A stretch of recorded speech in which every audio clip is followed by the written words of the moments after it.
Hey, what's up, guys? It's Inside the Puzzle here today. We're just going to do a quick regionals recap. Look at the data from the top performing 32 decks. We're going to show them here. We're just going to talk about deck trends real quick and fill out this real quick questionnaire. See if you get it or not. It'll look as well as I am in the morning. Alright, cool. So let's start with the first.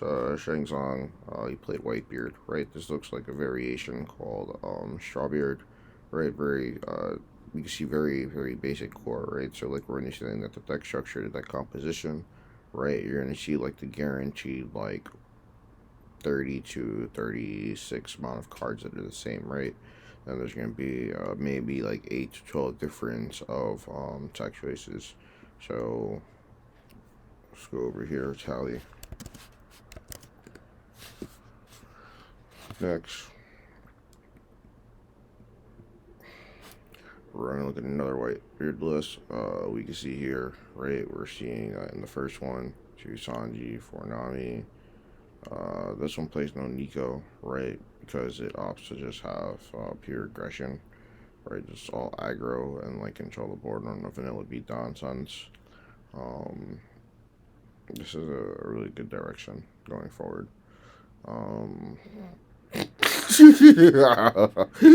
joking. Alright, so there's really nothing like interesting to highlight. You could just see that they focus more on like just aggressive beaters and not like beat straight lines.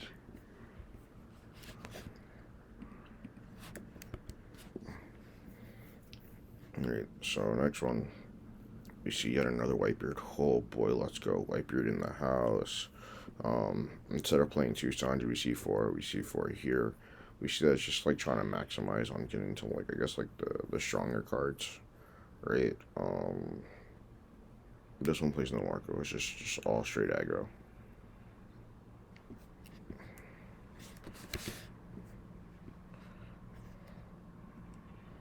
All right, babe, we got another Whitebeard deck. Oh my god, yo, the Whitebeard goo is crazy.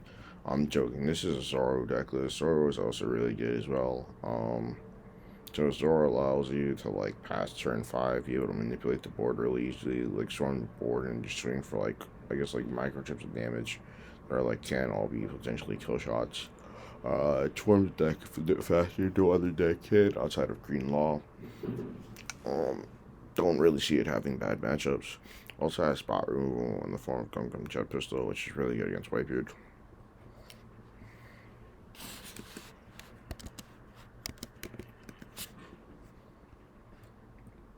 Alright, we got another Whitebeard.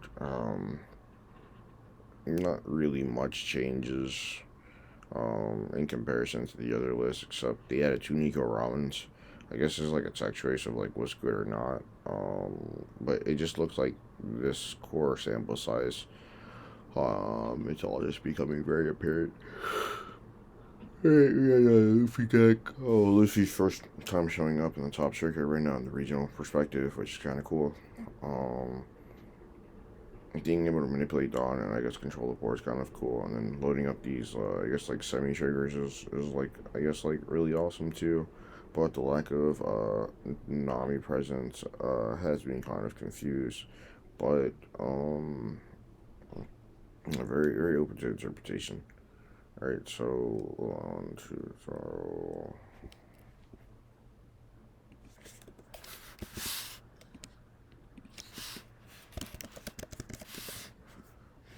All right,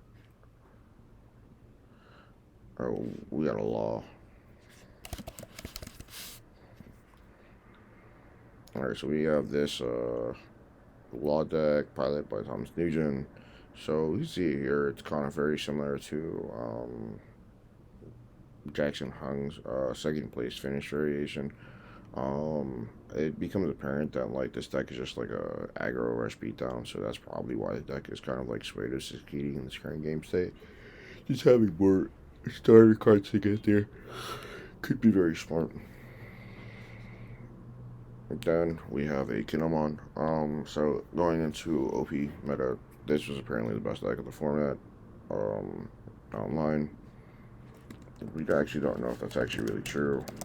The problem is with that is right. So Kinemon here, right? A lot of people in the last regionals we're cutting out Bonnie, right? But now it looks like Bonnie's needed to get to, I guess, like your defense pieces quicker, right? Because that's all you really have. And a lot of people have opted out of A Drop Kid, which might be just very, it might be subpar in the current game state, because of the existence of Whitebeard, right? Because you have to play, like, I guess, like an aggro, like, you have to out aggro, you have to play the beatdown while controlling the board. But a lot of your interaction pieces are very weak. I'm sorry, I just woke up. Alright, so we're back at it again with another Redbeard deck. So I'm kind of realizing that, like, there's a like core number of cards, right? Or like cards that everybody's on, or like the top performers are on, right? Where it just gives like certain value. So like we can see here, because of, I guess, like the purple and black matchup and like certain matchups, right? A lot of people are opting for this high end base rate of cards that just cannot be popped by, like, kid Cody, right, in the black matchup, the black purple matchup, which is really strong.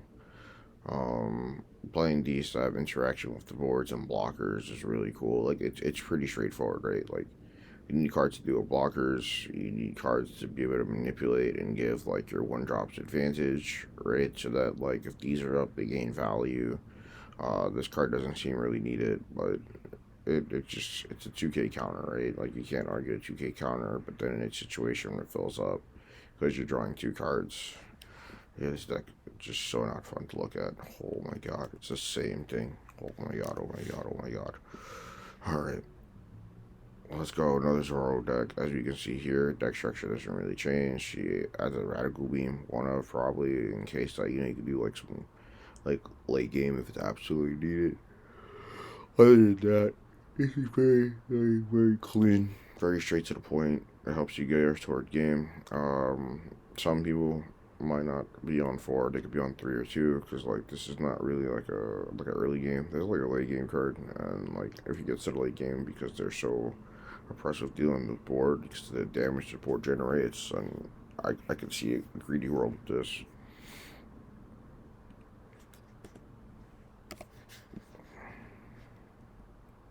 Oh, we got Don Flamingo. Let's go. So in Don Flamingo, previously in set one, right? The problem with the deck was that you play, like, a lot of cards that weren't really that great, and they'd offer, like, actual advantage. So, like, because we're getting to a game state where, like, you have to kind of, like, play the control game, but also have, like, beaters and stuff. It just looks like the Don Flamingo strategy here, right, that performed well at on a regional level was just, like, trying to control the board while taking small jabs, right? So instead of playing like the Don Flamingo bouncer or like the other low cast bouncers, you can see that it was Dracu Mihawk, and then it was just further assisted by a lineup of other utility cards paired with Don Flamingo's ability to constantly just ramp up on the board, right? Versus red. This could be, if you see it or view, as a really great meta call. Um, the reason I'm saying that is when you look at I guess, like, the bodies, right? 6,000, 5,000, 5,000.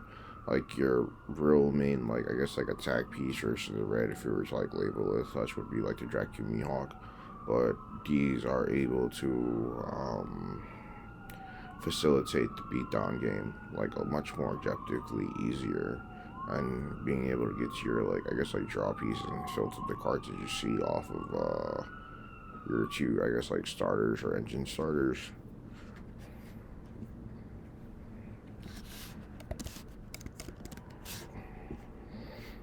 Um, I also like to keep track of how many blockers, like, non-red decks are on, because, like, it kind of gives you a general gist of, like, what are they doing to facilitate, right? Like, he's playing Bertullian Kuma, but he's not playing Pacifista. Like, what made him want to not play Pacifista, right? Over, like, these are questions as a person, right? Because I play Pacifista, but it could be terrible. This might be terrible. Like, I might be playing terrible cards. The entire point of this series is to help us understand, why do we play terrible cards? because you know these are top performing. What did they do, and like how do we build off of that as like fundamental framework? There's really not much like state out there. This looks like a very clean like blue beatdown deck. All right, we got another Whitebeard. The difference that I can spot easily off the rip is playing Usopp. Usopp effect is on your turn, your opponent activates an option. So that means, like, you know, like in counter step, you could draw a card, right? It also counters as a 2K counter power. But the ability to let you draw seems kind of cool. Something I would probably test out myself. I'll probably make like a few videos this week of doing such. Wow, look at all these Whitebeards, bro. All these Whitebeards. Oh man, another Zoro. This time I'm playing Giamble. That's a tech from set 1.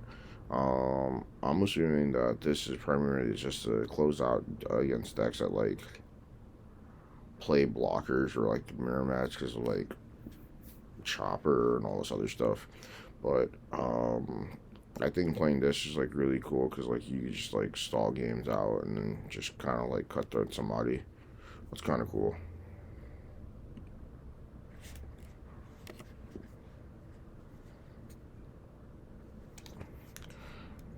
Alright, so next we have another Edward Newgate deck. I just want to make sure I'm not losing myself here. Oh. No. Alright. After that is the law deck. You know the law deck. Great. So, this looks very similar to the second place finish of last week's PPG. But now we add into the mix two starter deck Zoro. Starter deck Zoro says X1 attached on gain 1,000. So like on your turn, 3 with 1 becomes 7,000, which might be needed against like the what's that deck called? Against the Whitebeard deck. Just allowing you to be able to constantly facilitate bodies and create bigger, I guess, like aggressive pieces is kind of necessary straight up.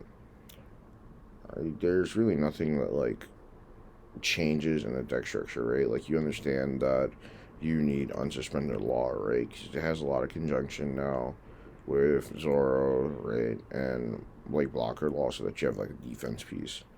It's something that like when you deck build, you have to understand what the composition is. I'm still trying to understand like what's needed and what's not in the sense. So we're gonna go back here. We should have 2 law. Alright, remember at the end of the video we're gonna answer some questions, right? Like what is a trend or majority, what decks are against the grain, or you know, what do you have to give acceptance in order to advance your decks to keep up with the meta, right? What does this mean going forward? Alright, so here we have a Zoro deck. You can just like pause the video and just like look at like the ratios, honestly. Really nothing changes here. It kind of looks similar. It's just like we've accepted that red and Whitebeard just become very cookie cutter, right? Same thing is said here. It's very cookie cutter. It looks very the same. Like once you seriously feel free to pause like whenever you look at a deck list and just like process it too, because that's what I do. So this was from Saturday, if I'm not mistaken. On a regional perspective, we can see 2 more Whitebeards. Remember, this is sample size for 2 top 16, so that's 32 deck lists, right? 7, 9. Alright. Pause. Alright, you're back, great. Alright, you see, pause. Alright, back. So, you can see here, more Redbeard, right? Nothing changes. Alright, you can pause right here. Alright, so you can see here, right? This has become cookie cutter too, in a sense, kind of like the same base. Over here, we have what looks like, I guess, like, that's the same tempo game as, like, Whitebeard and, like, Red, because a lot of the smaller decks just take, like, they're basically Weenie Rush, right? So this is taking advantage of, I guess, like, trying to generate momentum while this all occurs. We can see here another law and another Whitebeard, right?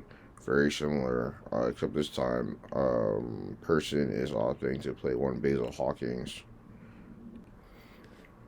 um, and they're playing ISO, because I'm assuming that they want ISO to be able to control the board with like the 4 drops, and then like try to swing to clear. It's more of like an offensive and defensive stance. Let's go to the next one. Alright, so we see another Zordon Flamingo. So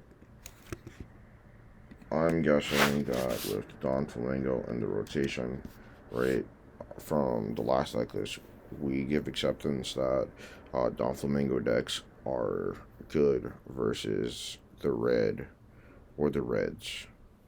Like we can say it has a good matchup. More Whitebeard decks, we can see this one has like a higher spell count versus this one where it just takes the all monsters except for Radical Beam. For Radical Beam, it's just looking like the staple utility card, as well as I guess maximizing on all the counter power cards you can potentially get.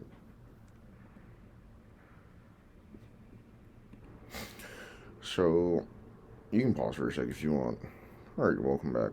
So this deck was kind of weird to look at first because nothing really changes with the kid deck except you get Odin and you get where is it? You get New Yamato, right?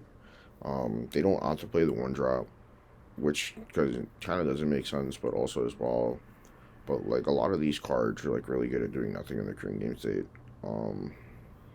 The reason I say that, it's like uses doubling as a double attacker helps you deal with the Whitebeard matchup, but like a lot of like these smaller cards don't really generate or perpetuate you with enough advantage. Congrats, though. I need to try this out because this has got me baffled. 1-1-7 blockers. Just looks like a aggro, and then if like this occurs, great. If this occurs, great. If not, you're just trying to control the board as much as possible. Basil Hawking here, really strong too. Cause this is 4 attacks, this is 6 attacks. If this all connects, right? All right, we have a smoker deck. You can pause if you want when you come back. Well, you see this smoker deck was just basically focused on consistency, right? And having the best, I guess, like blockers, but his deck was just clean, right? His entire point was to just slowly control the game, which was really good. Now we have another Kinemon list. Kinemon, we can see is playing 4, 2, 3. Some people play 2. They're playing Fortis. Bonnie's already another trend, something that got added back into the decks after the regional last weekend. Yeah, really, kind of, it's very same cookie cutter. Raito has a lot of abusable interaction, and the inclusion of X Drake for red is really smart. Yep, and that is it. Alright, so let's go over a recap. Alright, so what is the majority or the trend? So, just to tally, right, we saw 14 Whitebeards, right? We saw 6 Zoro, 2 Luffy, 3 Law, 3 Kinemon, 2 Don Flamingo, 1 Ivan, 1 Kid, 1 Smoker. Right, what is the trend or majority?